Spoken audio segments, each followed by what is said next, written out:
किसी की औकात नहीं है शेख आसिफ को कहीं जाने से रोकने के लिए। किसी की औकात नहीं है।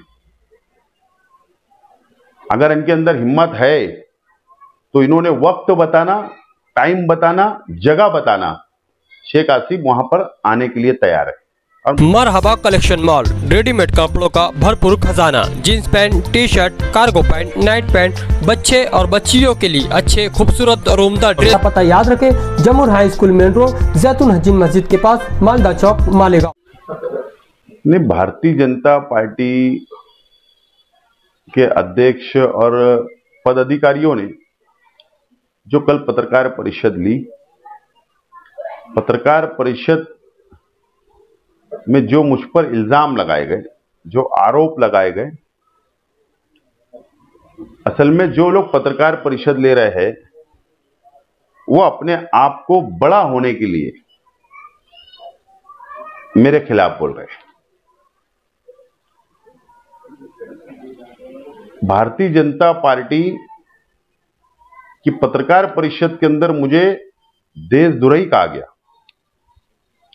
कि मैं रोहिंग्या बांग्लादेशियों की मदद करता हूं। अगर मैं मेरे मालेगांव शहर की आवाम पर जो इल्जाम लगा था बांग्लादेशी रोहिंग्या का, हम हिंदुस्तानी हैं और अगर हिंदुस्तानियों की मदद करना, मेरे शहर की मदद करना अगर देशद्रोही है तो हां, मैंने वो काम किया, मैंने उनकी मदद किया। हां, मैं देशद्रोही काम किया, लेकिन मैं हिंदुस्तानियों की मदद किया। अगर ये देशद्रोही वो बोलते होंगे तो बिल्कुल मैं उसके लिए तैयार हूं।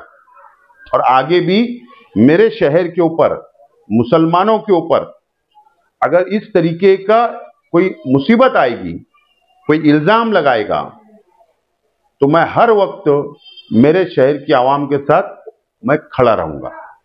उन्होंने कहा कि आपका घूमना फिरना मुश्किल कर देंगे अगर हमारे वरिष्ठ अधिकारियों को फिर एक बार उन्होंने कहा कि बुरा भला होना, शहर में घूमना मुश्किल कर देंगे।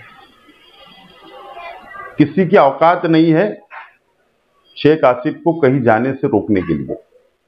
किसी की औकात नहीं है। अगर इनके अंदर हिम्मत है तो इन्होंने वक्त बताना, टाइम बताना, जगह बताना, शेख आसिफ वहां पर आने के लिए तैयार है और मुझको रोक के बताना। इनके अंदर हिम्मत नहीं है और इन बोला ने बड़ा होने के लिए इस तरीके की बयानबाजी कर रहे हैं और इन्होंने जगह बताना, टाइम, उसके लिए मैं तैयार हूं। उन्होंने ये भी कहा कि शहर के इस इलाके में, मुस्लिम इलाके के अंदर 20 से ज्यादा सीट जो है हम खड़े करने की तैयारी कर रहे हैं। 60 पूरे गांव में 60 और इस तरफ में 20। भारतीय जनता पार्टी अपने आप को बीजेपी दुनिया की सबसे बड़ी पार्टी बताती है। दुनिया की सबसे बड़ी पार्टी है और देश के अंदर सत्ता कर रही है मोदी साहब। इन्होंने यहां पर 25 सीट लड़ा के बताना। मालेगांव मध्य में तो जाने दो, बाह्य के अंदर 25 सीट खड़ा करके बता देना। अगर इनमें ताकत है, हिम्मत है तो मध्य की बात ही छोड़ दो, बाह्य के अंदर 25 लड़ा के बता देना। इनके अंदर ताकत उकत नहीं है। 10 सीट से ज्यादा इलेक्शन लड़ा नहीं सकते। बीजेपी की ताकत नहीं है। और ये मुझको बोल रहे हैं कि शेख आसिफ ने 5 सीट चुनकर लाके बताना। इन्होंने खुद की 5 सीट चुनकर लाकर बताना और 25 सीट लड़ाकर बताना। जब मैं मानूंगा कि दुनिया की और देश की सबसे बड़ी पार्टी के कार्यकर्ता है, अध्यक्ष है, पदाधिकारी है। आप फिरका परस्त के बारे में वो कह रहे कि भाई हमको फिरका परस्त क्यों करे, इस बात से उनको ज्यादा गुस्सा है। हमको फिरका परस्त क्यों कहा? फिरका परस्त किसको कहा जाता है, बात समझ लो। जो एक धर्म के ऊपर राजनीति जो करता है उसको फिरका परस्त बोला जाता है।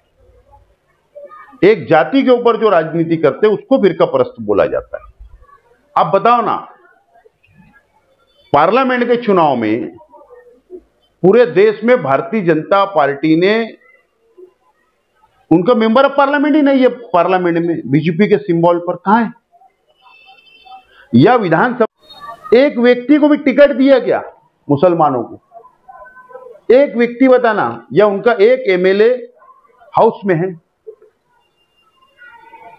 तो इन्हीं को फिरका परस्त पार्टी बोला जाता है। ये जो एक धर्म को टारगेट करते हैं, कभी अजान पे पाबंदी की बात, कभी लाउड स्पीकर उतारो, कभी मुसलमानों को टारगेट करो, मस्जिद में घुस के मारेंगे ऐसी बात करो, तो एक धर्म को निशाना बनाओगे और बोलेंगे नहीं हम सेकुलर है, हम जातिवादी नहीं है। जो लोग जातिवादी है, मैंने जातिवादी पार्टी बोला और बोलते रहूंगा, इन्हीं लोगों को जातिवादी बोला जाता है। उन्होंने कहा कि 20 सीट हम शहर में लड़ाएंगे, तो क्या छुपी युति किसी? मैंने कहा ना कि ये पहले बाह्य मतदार संघ में जो महानगर पालिका की 25-26 सीट जो भी आती है, पहले उन्होंने वहां कोटा फुल करना, फिर मालेगांव सेंट्रल की बात इन्होंने करना, बीजेपी ने।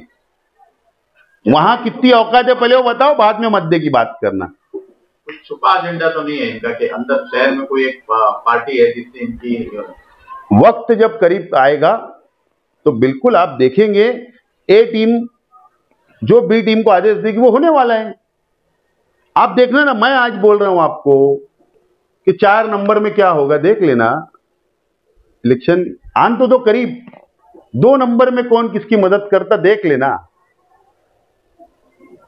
सियासी तौर पर इस्लाम पार्टी और आपको खत्म करने की बात नहीं है सियासी तौर पर। जब तक मेरा अल्लाह मुझको जिंदा रखेगा, तरक्की देगा, दुनिया की कोई ताकत मुझे खत्म नहीं कर सकती। और जब तक मेरे शहर के कार्यकर्ता, जब तक शहर की आवाम मेरे साथ खड़ा रहेगी, कोई मुझको खत्म नहीं कर सकता। भारतीय जनता पार्टी के जो कल पत्रकार परिषद लिए, उनकी औकात नहीं है कि मुझको खत्म करे। आप गौरक्षकों को मारने का काम, और जो लोग गौ तस्कर है, जो कुरैश बिरादरी है खासतौर से, उनको सपोर्ट करने का काम करते, इस तरह का इल्जाम बीजेपी ने लगाया। मैं मालेगांव शहर के कुरैशियों के साथ कल भी खड़ा था, आज भी हूं और आगे भी रहूंगा।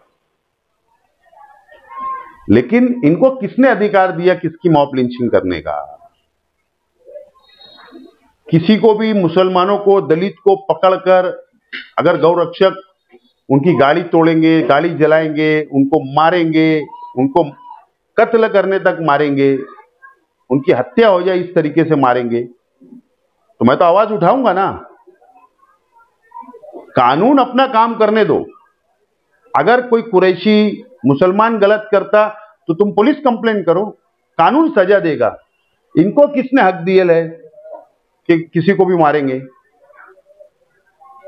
जहां पर अत्याचार होगा, जहां पर मुसलमानों को निशाना बनाया जाएगा, मैं जरूर आवाज उठाते रहूंगा।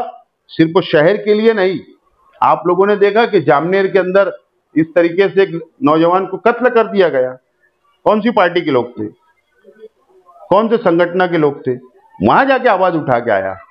तो ये तो मेरा अपना शहर है, जहां मैं पैदा हुआ, जहां मैं राजनीति कर रहा, समाजकरण कर रहा हूं, और जहां मुझे मरना है, तो उनके लिए तो लड़ना ही है मुझे। कोई कितना भी रोके, कितना भी इल्जाम लगाए, कितना भी सरकार का वापर करे, मैं डरने वाला इंसान नहीं हूं। कल भी मैं कुरैशियों के साथ था, आज भी और आगे भी रहूंगा।